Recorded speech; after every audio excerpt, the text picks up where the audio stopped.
Selamat datang di Will Talks, podcast yang akan membahas tentang seputar dunia tekstil. Jangan lupa like dan subscribe channel ini ya. Tik tik. Halo, Hai. kita hari ini kedatangan tamu spesial nih. Halo semuanya. Will Stock. Hai. Gue Dinda. Apalagi yang mau tahu? Coba tolong diperkenalkan nama dan usahanya. Kenapa mau datang diundang ke acara kami gitu. Oke. Gue Dinda dari MSP Garmen. Oke. Kenapa mau datang ke sini? Karena bapak ini yang disuruh. Pemaksaan bukan dipaksakan nih. Nggak ikhlas kok. Jadi Din, lu ada sekarang ngerjain nggak meniak? Nah, gimana tuh ceritanya tiba-tiba kok bisa jadi ngerjain garment dan si ini khususnya itu cuman kaos aja katanya ya? Cuma kaos. Kaos aja. Jadi kita MSP Garmen ini fokus di kaos. Sulit ya untuk produksi kaos, maintaining sekitar sebulan harus minimal produksi harus berapa tuh? Sebulan kita ada base-nya di 50-60 ribu. Nah, nggak mudah kan kayaknya cari order 60 ribu itu. Susah ya? Susah banget. Tapi survive. Alhamdulillah masih hidup sampai sekarang.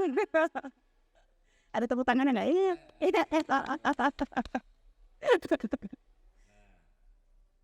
Jadi gimana caranya lo bilang susah tapi lo bisa survive tuh? Jadi gini, gue ceritain dulu kali ya awalnya ya. Oke. Bisnis ini tuh sebenarnya udah dijalanin sama my late husband dari 2009 Ya. gitu. Terus 2021 dia meninggal. Terus gue dengan situational urgency gue harus mengambil alih si MSP Garmen ini gitu. Okay. Awalnya susah ya. Ini enggak. Senang. Oh, perlu tisu atau panas? AC. Awalnya susah. Karena gue bener nggak tahu kayak ini gue sama sekali nggak pernah. Blank jadinya. Nah, gitu ya, gue sama sekali nggak pernah ngejalanin hal ini sebelumnya.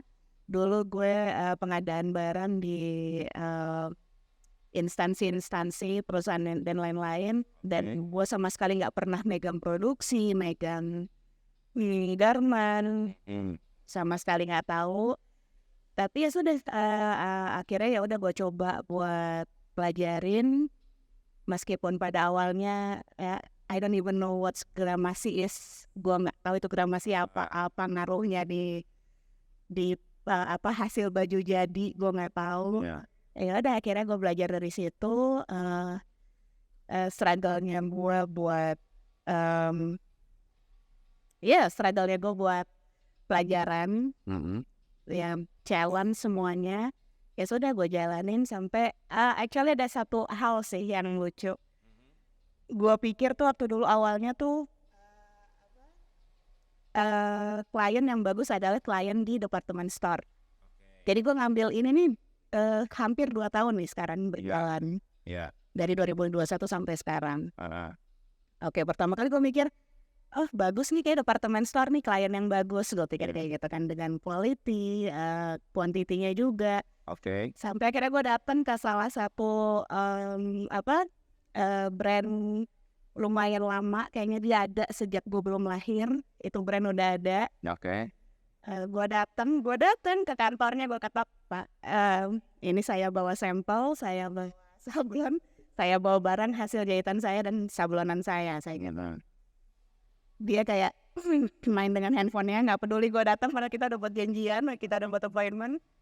Gue kayak anjrit loh, seriously. Ya at least dengerin gue lah. Ngeselin gitu ya. Maksudnya kayak ya ampun, gue pernah, maksudnya sebelumnya kerjaan gue ketemu sama menteri apa, bawahan menteri apa, mereka nggak acting kayak gini loh. Ini cuma kawas doang. Sombong sekali. Sampai pada akhirnya gue cerita, Pak tolong bantu saya baru ngejalanin bisnis ini dan I don't know what to do, kayak lo salah satunya hope saya, gue gituin kan. Baru dari situ dia dengerin, akhirnya kita kerjasama nih sampai sekarang. Terus udah gitu makin kesininya gue ngerasa kayak ya maksudnya gue belajar yang gue tetepin adalah konsisten dan persistence, itu sudah pasti ya kan. Dan yang satu lagi situational urgency, which is pepet. Ini kan udah betul-betul kepepet banget kan buat gue kan. Betul. Jadi ya sudah, akhirnya makin kesini gue kenal, gue follow up. Kebetulan jadi di MSP ini almarhum tuh dia sempat kerjasama dengan salah satu sablon yang paling terbagus katanya se-Asia Tenggara Cina gitu. Terus udah gitu jadi kita terbantu dari situ, dan kita juga punya in-house designer. Yang gue masukin tuh cuma privilege yang mungkin tidak didapatkan di garment lain atau di konveksi lain gitu kan. Ya karena actually kayak semuanya sama nggak sih, ya kan, mesin jahit sama, benangnya mungkin sama, ya kan. Jadi cuma kalau dilihat kayaknya yang lu ada perbedaan gitu ya, maksudnya dari segi kualitas. Kayaknya kan kalau sekarang kita ngomong bikin kaos kata orang gampang, betul, mudah, tapi pada kenyataannya kan belum tentu semudah itu ya. betul. Kalau kita ngobrol-ngobrol, si MSP ini juga terusan nggak murah kan? Nggak murah. Iya kan? Nggak. Jadi otomatis targetnya lu harus middle up ya. Nah, dengan target middle up itu pasti otomatis susah. Susah klien. Untuk maintain, apalagi dengan quantity harus cari 50-60 ribu itu kan. Betul. Susah banget. Makanya itu makin gue belajar, makin gue ngerti gimana cara nge-treat si bahannya supaya kita bisa dapat hasil yang benar-benar optimal. Gue akhirnya punya kesempatan buat kenal sama lo, Papa, thank you. Lo benar-benar kayak ngajarin gue banyak hal. Ya artinya benar-benar kayak harus kenalan sih, harus banyak tahu supplier ya sebenarnya ya, supplier bahan, karena bahan di kaos tuh udah paling paling tinggi nggak sih? Apa ya? Modalnya untuk bahan, ya kan. Kalau di kaos kan kayak kerjaan gue paling cuma berapa persen ya kan dari bahan ya kan, gitu. Terus tapi gue seumur-umur ya, maksudnya gue di industri garment konveksi kayak gini ya, gue ngelihat salah satu keunikan lu gitu, tau nggak? Pertamanya yang gue sebenarnya nggak pernah nemu ini di manapun juga gitu. Kalau yang namanya kasarnya produksi kayak gitu kan sebenarnya bentuknya mesin gitu kan. Nah tapi pas gue lihat gue pertama ke tempat lu tuh gue bingung. Ini lu bukain jahitan apa lu buka kosan gitu? Ngerti kan maksudnya gitu ya? Itu ada kuning tuh, itu boleh di-sharing, diceritain gimana gitu. Jadi itu oke. Karena sangat menarik ya. Oke. Jadi gue tuh mengadopsi sistemnya McD, tau nggak lo? Iya. Jadi di satu line, jadi kayak itu roda berjalan. Sengaja gue buat kayak gitu karena satu yang bisa gue propose ke klien gue adalah kualitas, that's it. Itu yang ngebuat kita beda sama tempat-tempat lain. Gitu. Jadi gimana caranya maintain kualitas? Gue buat double gardan di QC. Di cutting kita sudah ada QC-nya, nyampe di atas di jahitan kita ada QC line, lalu ada lagi QC final. Itu pun masih riuh ya. Masih ada komplainan.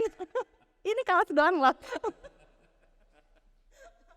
Masya Allah ya.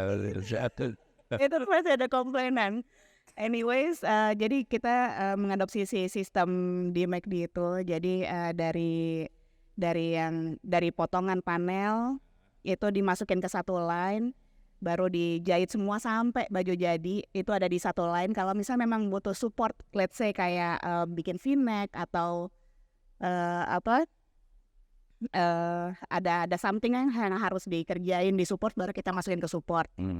gitu. Jadi semuanya tuh jadi di line gue tuh ngerjain dari baju panel sampai baju jadi.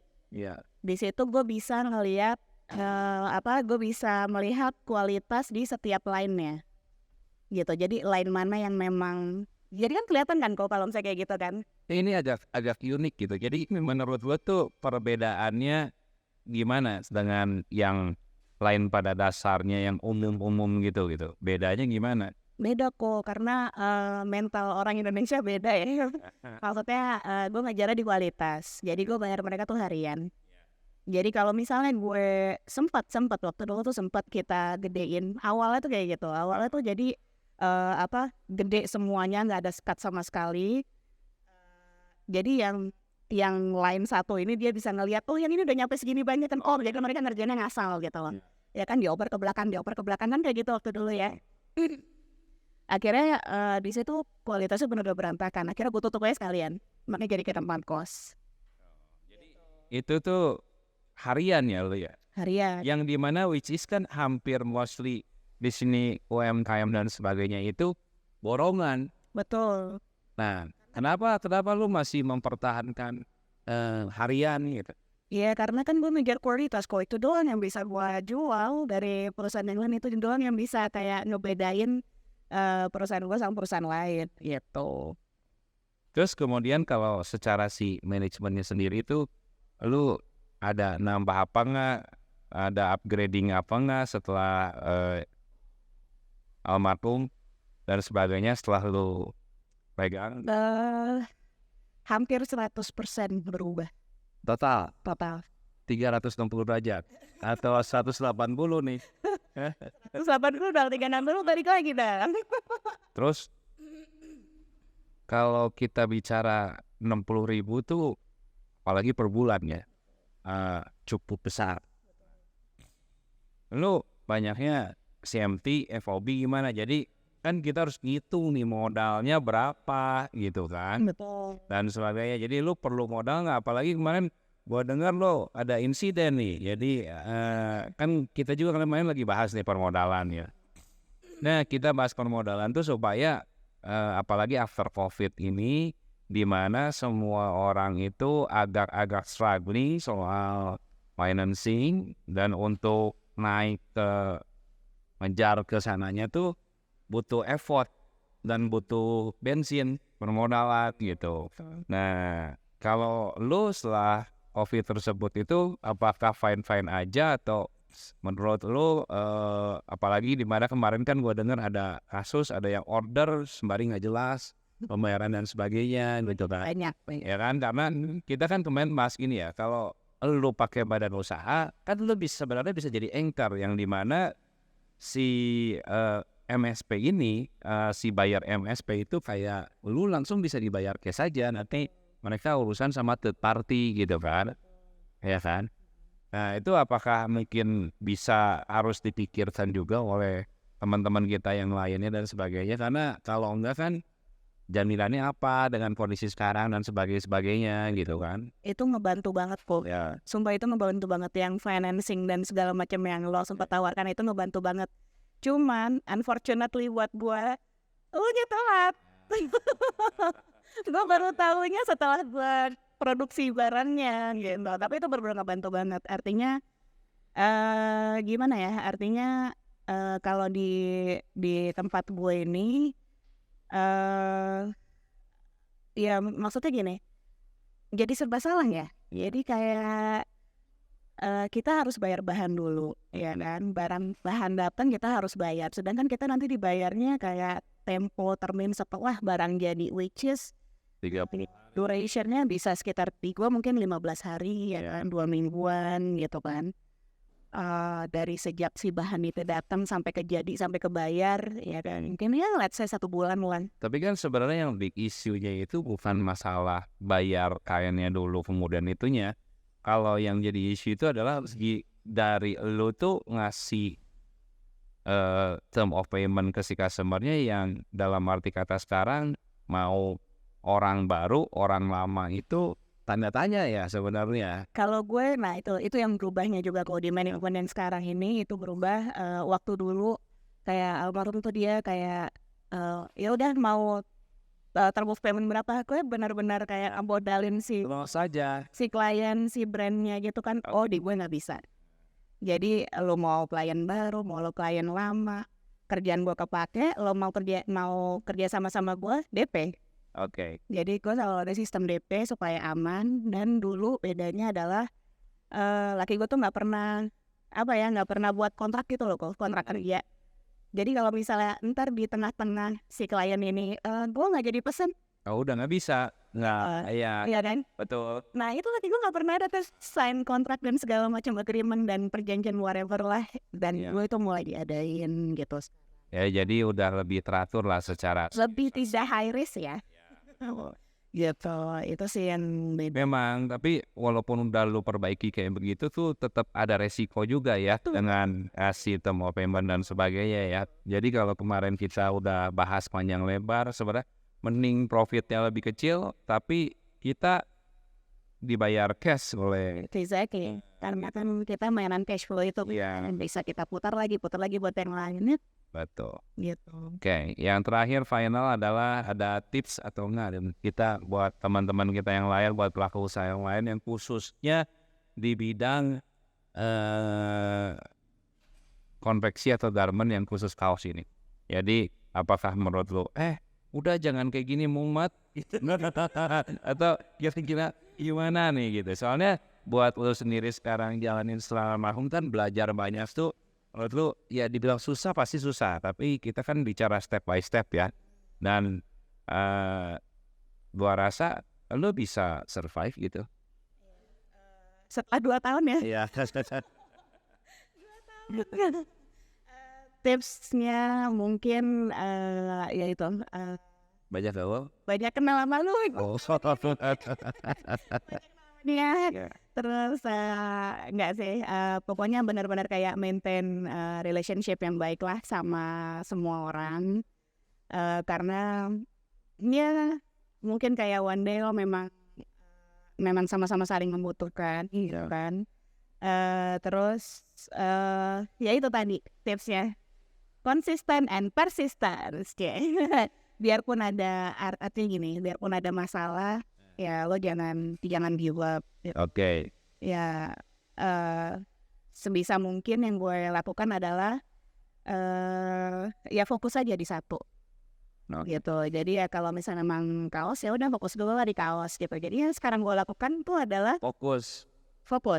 Betul, fokus di kaos. Terus kayak misalnya nih gue udah membayangkan loh PO untuk kerjaan anak-anak gue sampai Desember 2023 itu gue udah bisa ngebayangin gitu. Jadi kalau misal memang ada yang miss, ada yang kayak kayak bulan Juli produksinya belum masuk nih, belum nyampe 50.000 let's say.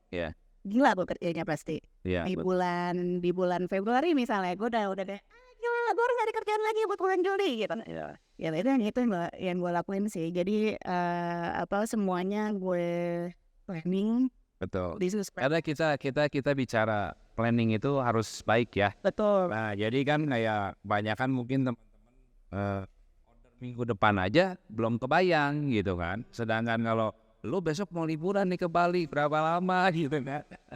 Asik banget gitu kan ya. Oh iya, sembari liburan kan. Iya. Tapi kan asik kan gitu kan. Nah, itu kan tujuan yang dicari kan bisa sampai arahnya ke sana.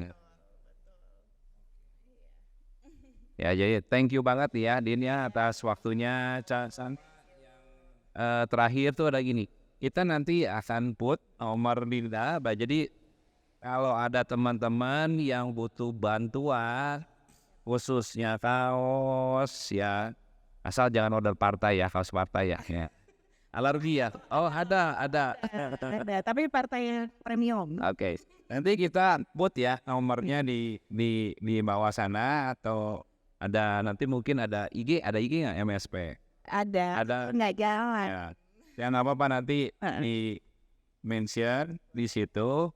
Oke, sama jangan lupa like, subscribe channel ini ya.